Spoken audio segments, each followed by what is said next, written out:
আমি Susmita, welcome back to my channel. এই বছর আমাদের প্রথম বিয়ের বছর, তাই জন্য আবার বাড়িতেও কার্তিক বসিয়েছে। আমার দিদি আর জাইম্বু এসে কার্তিক বসিয়ে দিয়ে গেছে। তো ওরা একদম পুজোর আগে মানে পুজোর এই আগের দিন ফেলেছে রাতে।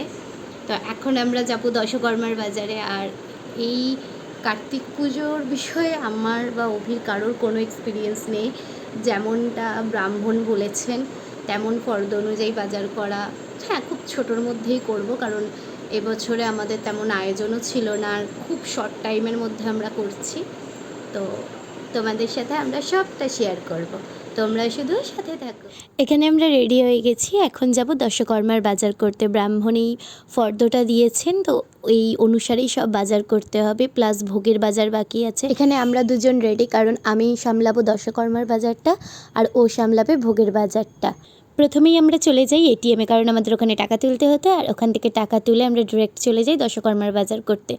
এখানে ব্রাহ্মণের লেখা ফর্দ অনুযায়ী আমরা অনেক জিনিস জানতাম না, আর এই দাদার প্রচুর ধৈর্য শক্তি, কারণ আমার প্রচুর কোয়ারিজ ছিল যে এটা কি ওটা কি এটা কি জন্য লাগে। দাদা আমাকে সবটা বুঝিয়েছেন। এই বেডিং সেটটা দেখো কি কিউট, এটাও নাকি কার্তিক পুজোয় লাগে, এটা আমি ফার্স্ট টাইম জানলাম। আমাদেরও বাজারহাট অলমোস্ট কমপ্লিট, আর তার কিছুক্ষণ পরেই আমার মা বাপি চলে এসেছে। ঘুড়িয়ার লাট্টু এনেছো? লাট্টু কই? কারণ আমি এখানে সব কিছু পেলেও এই ঘুড়িয়ার লাট্টুটা কোনো দোকানেই পাইনি। এখানে ভোগের আয়োজনটা একা হাতে অভি সবটা করেছে, কাটাকাটি থেকে রান্না করা। যতই আমার মা বলেছে করে দিই, ও করতে দেয়নি, কারণ ও উপোস ছিল, ও নাকি কাজের মধ্যে থাকলে খিদে পাবে না। বাজারে উপোস করে রান্না করছে।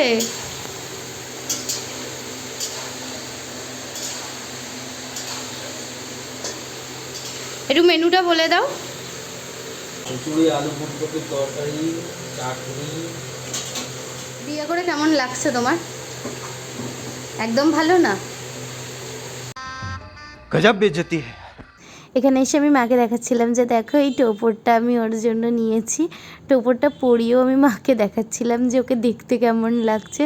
পুরো ছোট্ট বড়মশাই লাগছে, তাই না? কিউট ওয়েডিং সেটটা তো আমার খুব পছন্দ ছিল। আমি মাকে বলছিলাম এটা আমি রেখে দেব, কিন্তু মা বলেছে কি না, এটা নাকি ব্রাহ্মণ নিয়ে চলে যায়। এর সাথে আমি একটা ছোট্ট মাদুরও কিনেছিলাম, তো মা বললো এগুলো নাকি সব ব্রাহ্মণ নিয়ে চলে যাবে। যাই হোক, আর কিছু করার নেই। তো এখানে দেখো গোপুর জামা কিনেছিলাম, কারণ ওরাও তো নতুন জামা পরবে, ওরাও তো ছোট্ট বেবি, তাই না?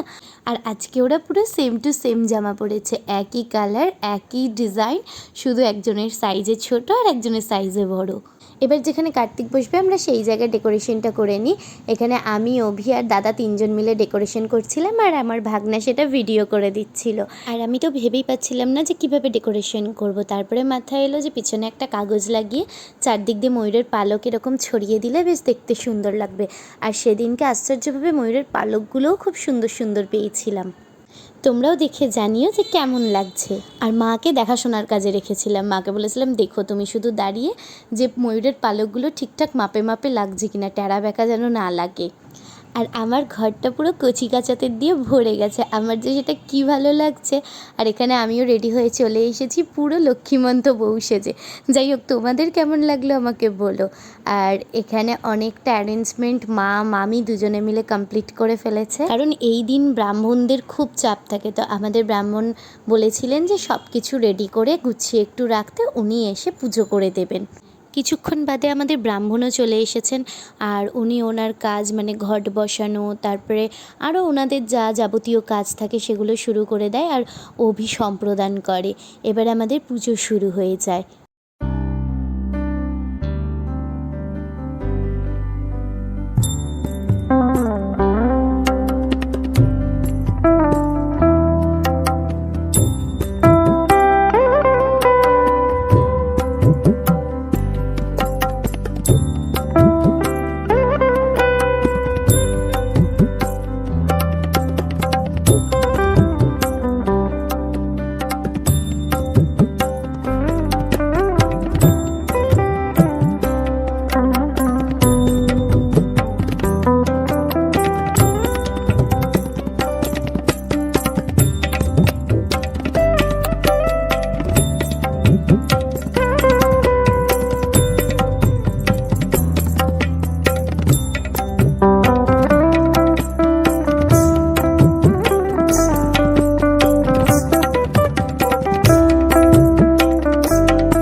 আমাদের পুজো শেষ হতে হতে তখন রাত 2:30 বেজে গেছে। ব্রাহ্মণ চলে যাবার পর অভি আর কোনো দিকে না তাকিয়ে ইভেন আমার অপেক্ষাটুকুনিও করেনি, ও ওর মতন বাটি হাতে নিয়ে খাবার নিয়ে বসে পড়েছে। মোটামুটি নিমন্ত্রিতরাও চলে গেছে, এখানে আমার বাপি আর মামা খেতে বসে গেছে, আমি মা আর মামি 3 জনে মিলে সার্ভ করে দিচ্ছিলাম। এভাবেই আমাদের কার্তিক পুজোর দিনটা কাটলো। শুভরাত্রি, দেখা হচ্ছে নেক্সট কোনো ভিডিওতে।